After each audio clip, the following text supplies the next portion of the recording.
Hello to everybody. I know a lot of people out here, a lot of familiar faces. I've been giving presentations to this group for a while now. Today we decided to go without a presentation, and we'll just answer whatever questions anybody has from the floor there. I'm Provincial Supervisor of Private Land Programs, the main one being the Forest Enhancement Program.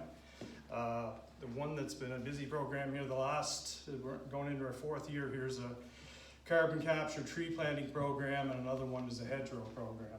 So if any questions on any of those programs, I'll do my very best to answer them. The discussion we had earlier regarding community forest projects, and then Matt's comment about the different plans that might be in effect for if a guy did manage to amalgamate a bunch of properties. Is there any?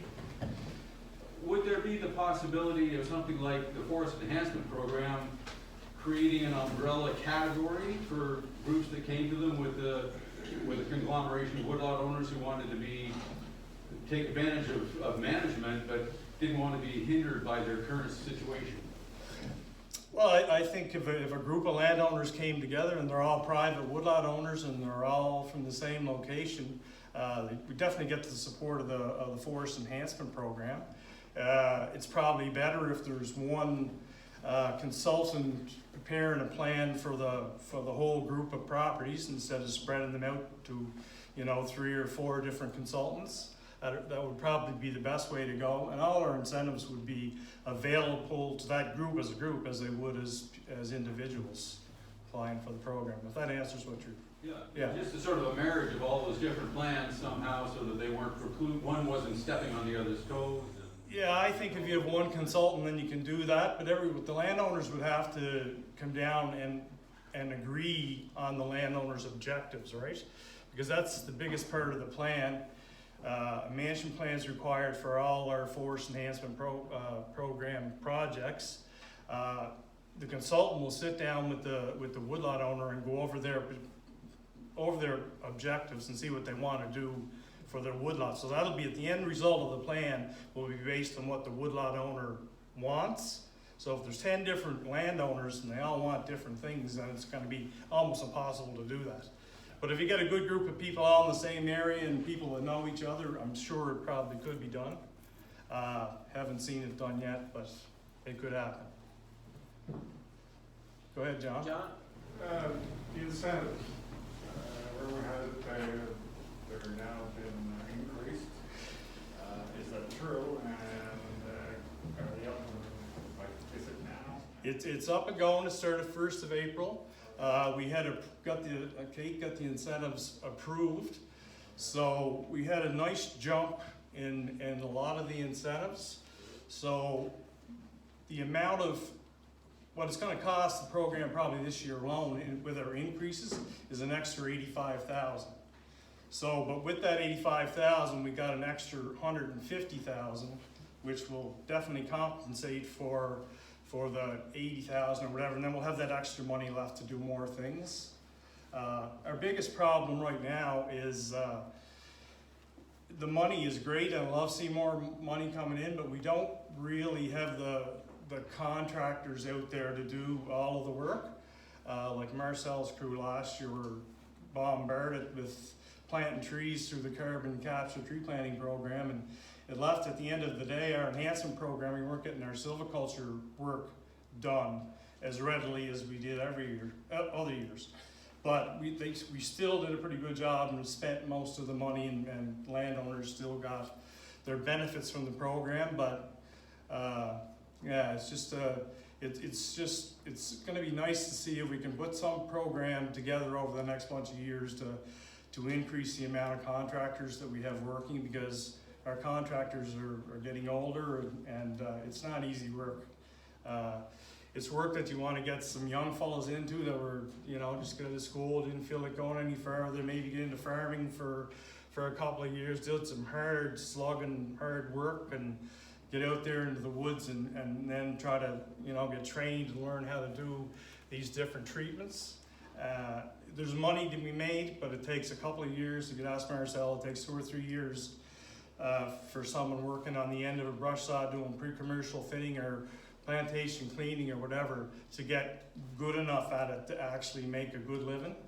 But it takes a lot of experience, and we haven't been lucky enough to draw a lot into our programs, because you draw too many in, and then the guys that are already in it are not getting work, and Marcel's guys are getting 15 weeks a year instead of 25, and it's hard to deal with.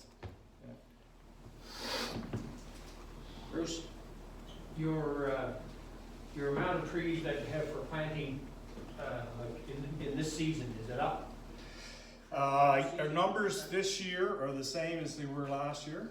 We planted 450,000 trees through our forest enhancement program, 375,000 trees through our carbon capture tree planting program last year. So our numbers are getting up there over 800, 900,000. So that's pretty high, pretty good numbers, but we can expand on that too if we get the sites.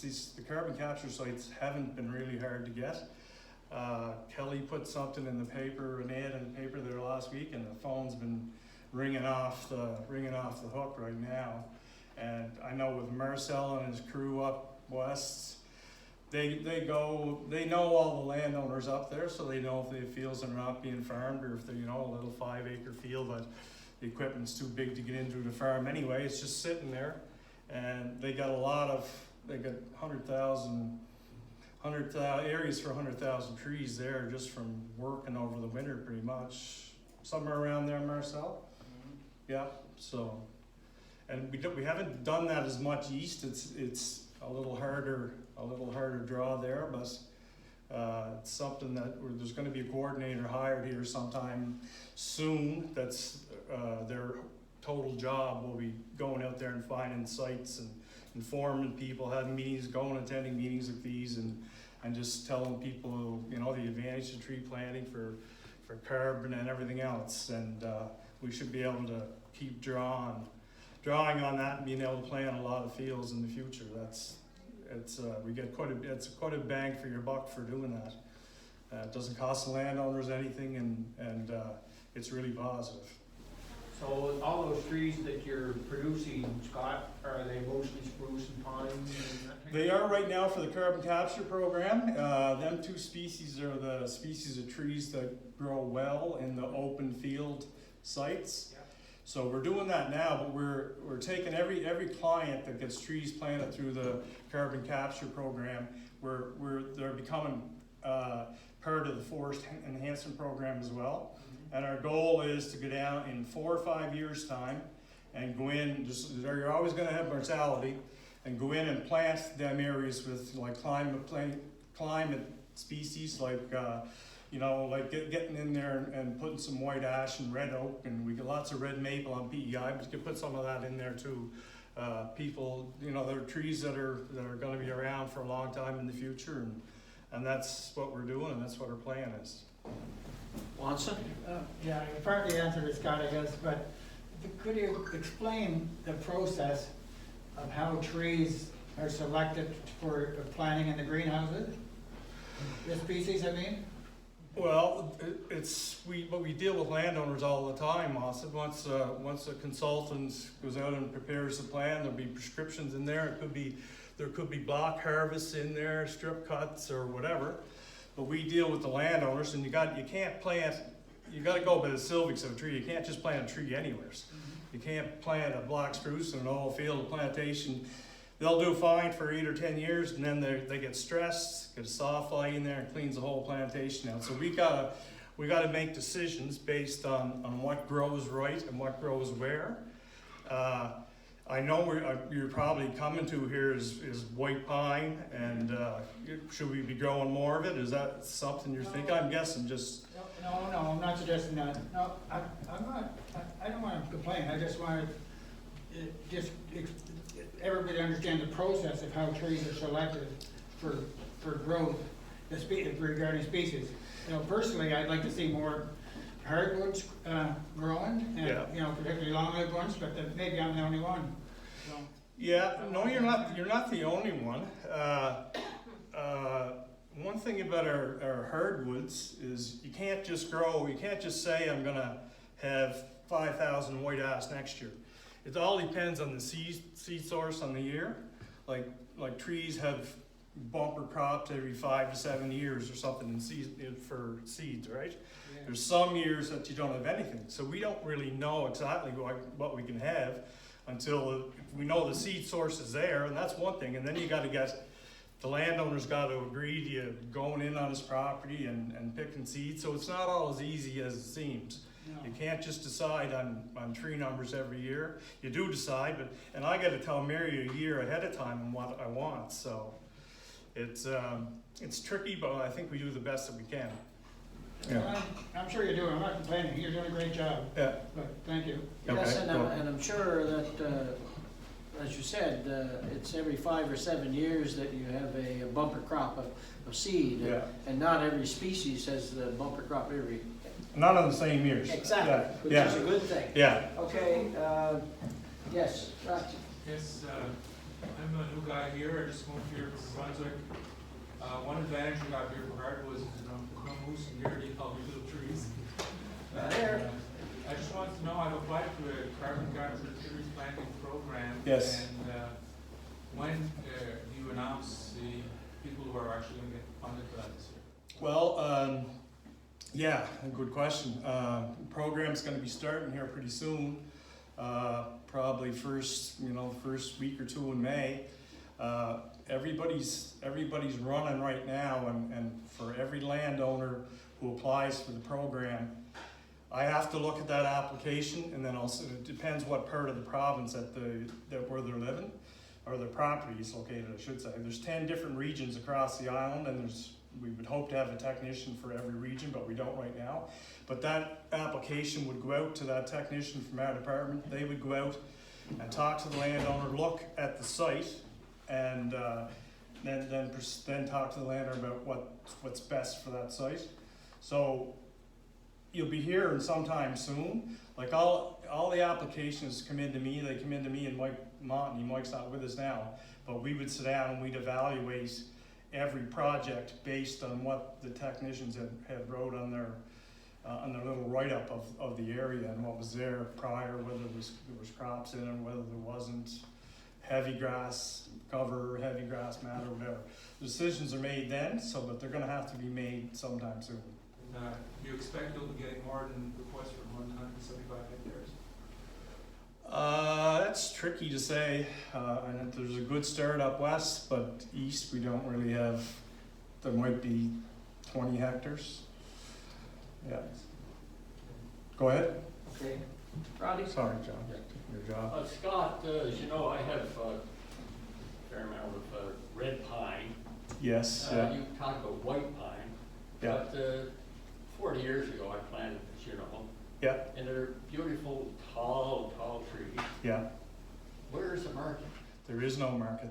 We planted red pine trees back then, thinking that definitely going to be a market for them sometime.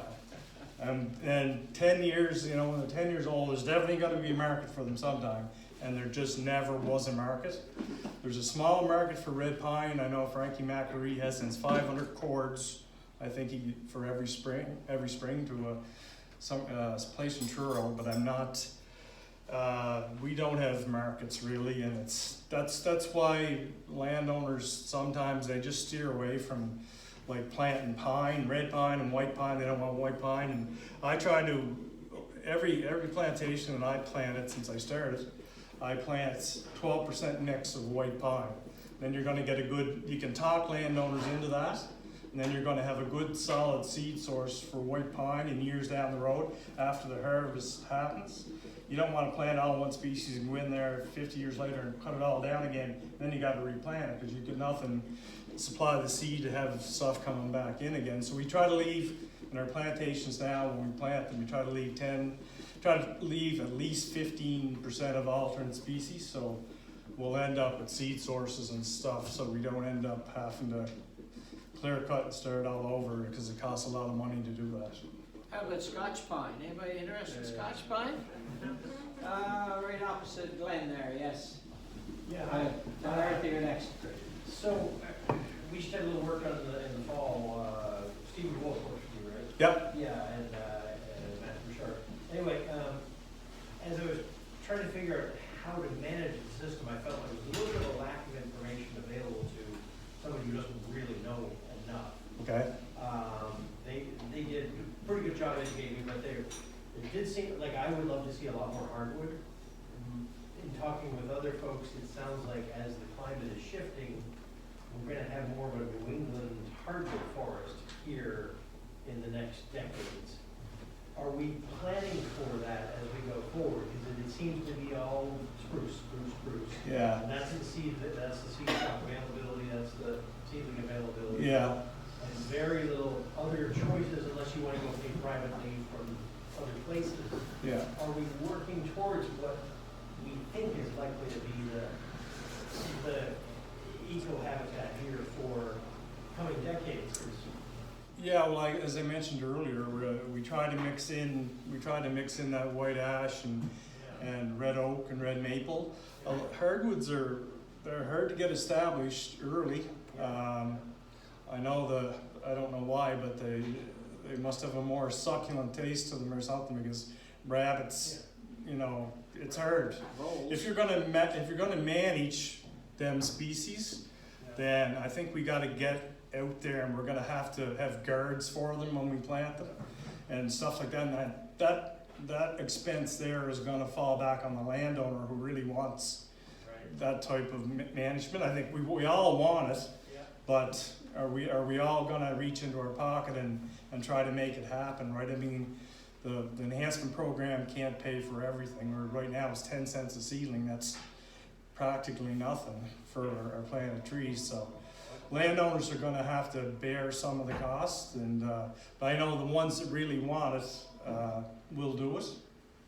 I see Doug there. He's got a lot of nice hardwoods out on his property, but he did a lot of the work on his own. And he had some help through our department. Right in the back, yeah. A cheap wholesale supply, John Arthur and then Matt.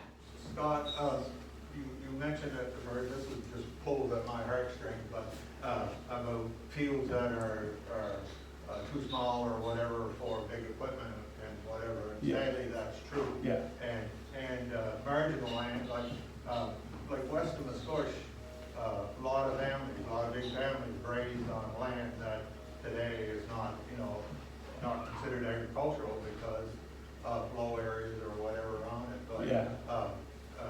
and like they're very easy sources to put trees into because if they've been kept clear of alders or whatever, it's a great opportunity to plant. But it just hurts personally to see what been a farmland for all my lifetime being planted, and so many areas on the island that's been harvested over and nothing been put back on it. It's just left with.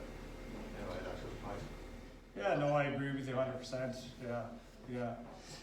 I find it hard to see a forest gets cut down and put back into agriculture too. It's like, feels the same way for me as it would for you with agricultural land, but I mean, it's the individual's rights to do what they want to do. Yeah. Matt's question. Well, this talk, everybody's gonna want hardwoods. That's kind of where the frequent thing's coming in, right? Like Craig and I worked on a few jobs there where you're going in and doing a pre-commercial thinning on one species, and then you're interplanting other more desirable species. That one, say it's white spruce, or even though you want to avoid it at all costs, red pine, you're using that as a nurse crop for that next generation, right? So as you said, you can't just go and plant hardwoods in an open field. No. But if you have 20-year-old spruce and you go into pre-commercial thin it, and then you can go in and plant, the rabbits are gonna, Doug knows, rabbits are gonna get a lot of them, but that's kind of, you're using it as a nurse crop, right, to get those more desirable hardwood species. Oh yeah, absolutely. There's nothing wrong with doing that type of work. Yeah, I just remember once, I don't want everyone to knock white spruce, that's kind of my bread and butter. Yeah. Well, it grows really well here in PEI, and landowners like it because they're getting the product at the end of the day. Yeah. But you can have both too. You can have that mixture too, and it's not. Just going to get that next, what you actually want. Like forests don't grow in their lifetime most times, right? So. No, that's right. It's a long-term thing, and you're thinking about when you're doing it, you're probably thinking about your grandkids or their grandkids or whatever, because you're talking 60 years or whatever kind of a rotation or more. So it's long-term. And just one other quick thing, so are you guys, for the carbon planting, are you guys treating them more as plantations, or is it just like scattered planting? No, we're planting them as plantation, probably 2,200 to the hectare. And then the mortality will hit, and we'll go in and get them longer lived species that are gonna be good future trees for sites, so yeah, that's the goal. No, I know Scott's gonna be around, and Barry, and then Glenn. Well, just to expand on this hardwood conversation a bit more, my work with watershed groups and also my observations as a woodlot owner, and it's very, we've mentioned this before, it's very hard to get hardwood established. And it's not just snowshoe hair, but it's also beyond that. It's that's just stunted growth, and my point is that we have a lot to learn on how to establish hardwood stands. What is your department doing towards that end, as far as is there any kind of research, or is there any experiments with, let's say, mycorrhizal, or you're talking right now old fields that are getting. Is that what you're talking? old fields with hardwoods, you're wasting your time. Really. Yeah. I thought that's what you're But we talking. have to learn as a community Yeah. and as woodlot owners how to grow those trees there. Yeah. What work is being done to that end? Well, to be quite honest with you, I don't know what's being done. I know we tried it over the years, and we didn't succeed. So, you don't succeed, try again, I guess. But I don't think it costs a lot of money to do that, and continually have very little success. Okay. So it is a problem. So related to that, do we have a way we can flexibly adjust the seedling growth based on what hardwood seeds we do get? Like you said something about you have to do it a year in advance, you have to put your order in or whatever. That sounds like that gets in the way of, we got a lot of whatever, oak or whatever. Yeah. Well, we put our orders in a year in advance. That's, but a lot of these hardwoods we don't. We want. Mary knows what we want, the species that we want. So, what we get is what we get. I guess it's not a. It sounds like it's very limited, though. At least in my discussion with Steve and Wolf, there's just very little other than. There's 6,500 hardwoods per region. Yeah. Those 10 regions. So. You're looking And at. I'm getting 1,000 of them next month, right? Okay, thanks, Scott, we appreciate you. Thanks.